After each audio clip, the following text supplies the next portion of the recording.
slime can be smart. Deadlier than Crocs or Alligator, really? Okay. So yeah, the true fact, the smartest slime by The Frank.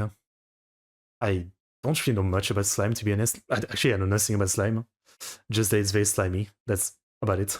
This episode sponsored by Brilliant. Learn to think. Wait, what did it say?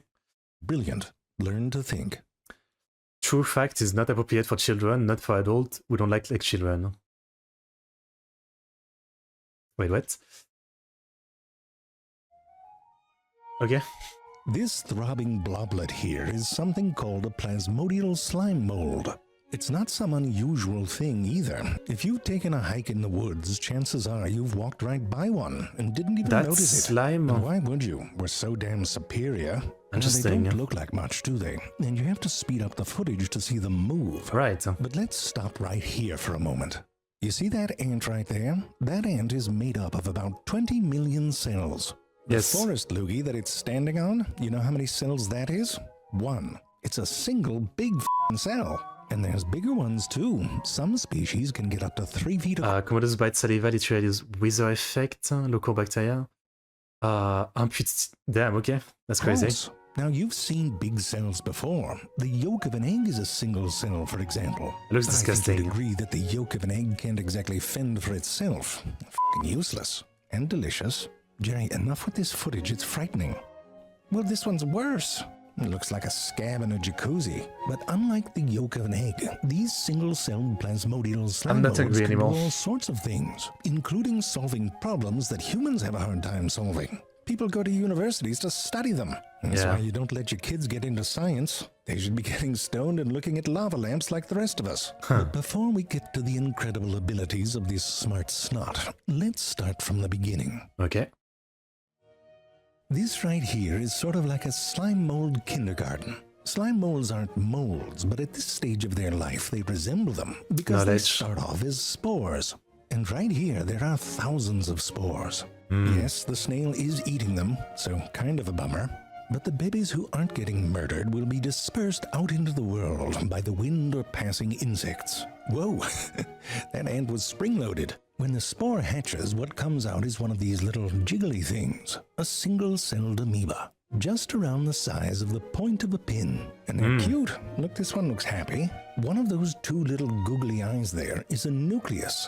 Just a refresher, inside the nucleus there's these little scrolls of DNA called chromosomes. And written on them is like a book of spells to make all the parts of a slime mold. Somewhere on those squiggles there's a recipe for mucus. Our nuclei have the same thing, different spells, but written in the same language. Yes. It's not pretty. Here, I'll read you some. And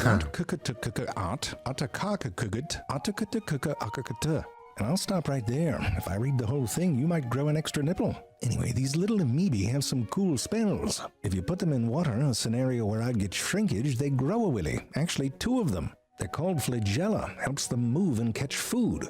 Look at that, they're little shapeshifters. And when it gets dry again, they can transform back into that amoeba shape, which always looks like it's been dropped from a great height. Little moving splat. Okay. To eat, it just sort of surrounds food and pulls little bubbles into its body. It's like if you could just sit down on a bag of Doritos. Well, I don't mean... forget it. Now, if one of these amoebae meets another one that's sexually compatible, they skip the dating and move right in together. The 2 cells fuse, and their nuclei fuse too. Now you got 2 sets of spells in there. You can imagine the arguments. But so far, it's the same as how we do it. A sperm cell fuses with an egg cell, and the nuclei fuse. Then preggers, and then we start to grow. But here's the difference. When we grow, our cells divide. To make one cell into 2, first the nucleus makes a copy of all of its chromosomes. Then those copies pull apart, and the whole cell sort of pinches itself off. Now you got yourself 2 cells, each one with a nucleus that has all the chromosomes. Video game 1? Look like the game video 1. Night demon. Okay. Well, slime molds don't give a That's they do it different.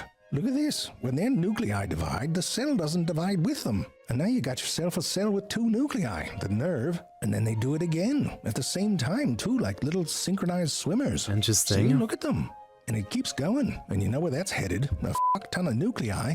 And pretty soon you got yourself a big-ass cell. Yeah, I skip that one because it's game lore that I don't really play, so I skip that one. All those nuclei start making these proteins that have the ability to link up.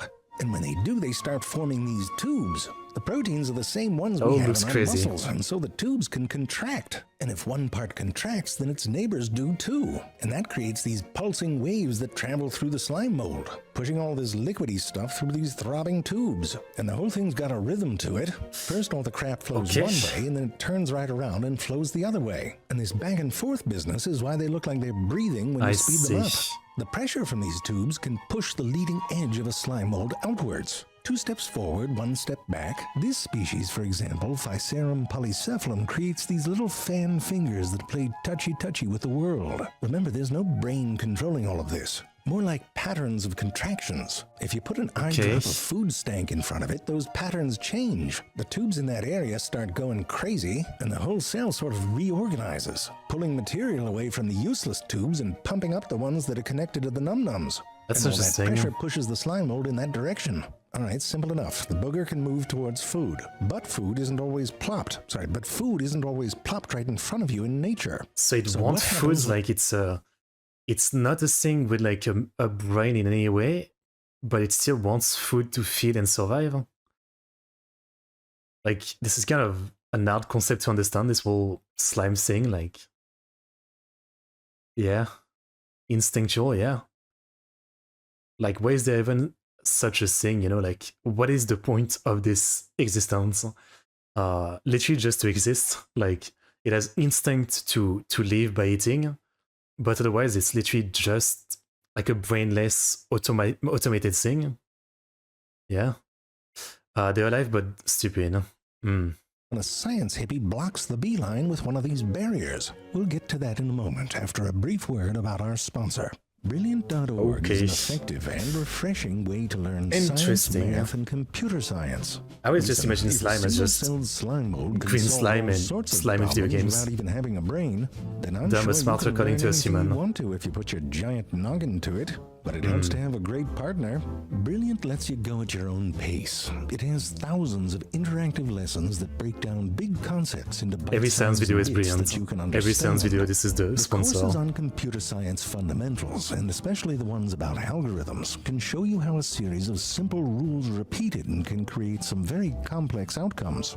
And that can help you understand all sorts of things, from how slime molds move to why your TikTok feed is filled with all those, well, whatever it's filled with. And if that doesn't float your boat, there are tons more courses from beginner to advanced that'll help build your confidence and knowledge about the world around you.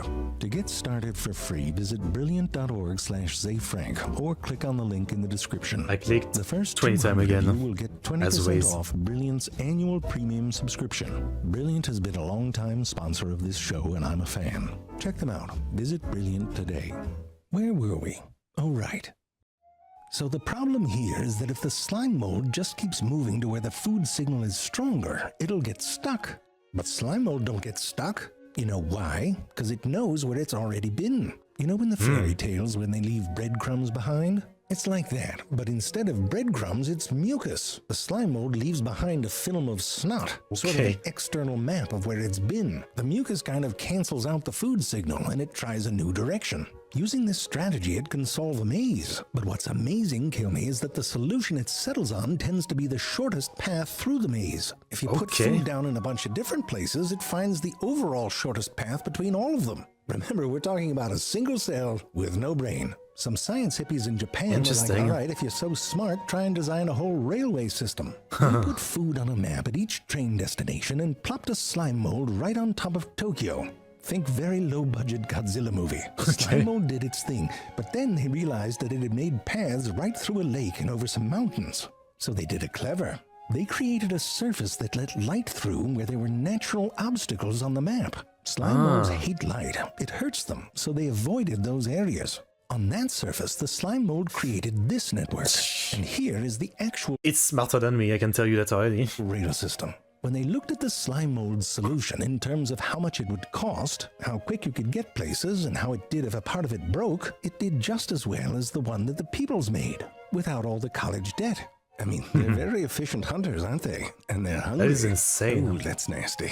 But don't worry, they won't nibble on your toesies, I don't think, because they're picky. They like protein and some carbs. They avoid the salt, hence the no-no on the pepperoni. And they love the oat flakes. Heart-healthy diet, really. Sure, they might have a cheat day now and then, but who doesn't? So it actually matters what food they If you give them consume. a little buffet where none of the food has their preferred ratio of proteins to carbs, they'll blend 2 food sources to the right proportions. Shit, I can't even do that. Remember how I told you they avoid salt, right? Well, that can change. If you make them crawl across a salt bridge to get their food, eventually they get used to it, and they'll crawl on a salt surface like a little badass. It's a kind of learning, isn't it? But here's the crazy part. Slime molds can fuse with other slime molds. The veins just kind of merge into each other. It is literally like That's satisfying. an horror movie kind of entity. Like, it literally starts as the smallest like freaking like thing, and it just adapts, evolve, and starts like, you know, developing patterns in some kind of, you know, something similar to an intelligence without it actually being an intelligence. It's like an horror movie plot. Yeah, I'm surprised if no one has ever made an horror story or movies or something about something like this. You know, starting as like the most small, inoffensive thing to a massive, all-consuming, forever expanding slime mass. Venom symbiote, but yellow and slow. It's not sexy. All right, maybe it's a little bit sexy. But here's the kicker. If a slime mold that has learned to crawl over salt merges with one that hasn't, it passes on that knowledge. Look at this. Whoa. The one in the middle was never trained to crawl over salt. But after fusing with 2 that were, it's the first one to cross the salt bridge. They can transfer friggin' knowledge to each other. It's like a Vulcan mind meld. Turns out Scarecrow didn't need a brain after all, just had to snort one of these.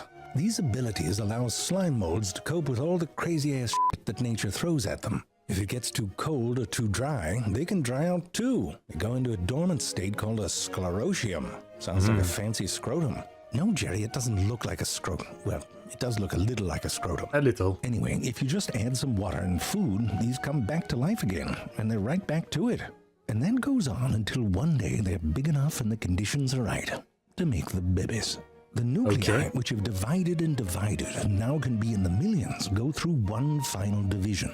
But this time, instead of making an exact copy of themselves, they divide up their genetic material and give half to one and half to the other. Like a divorced couple splitting up their books and video games.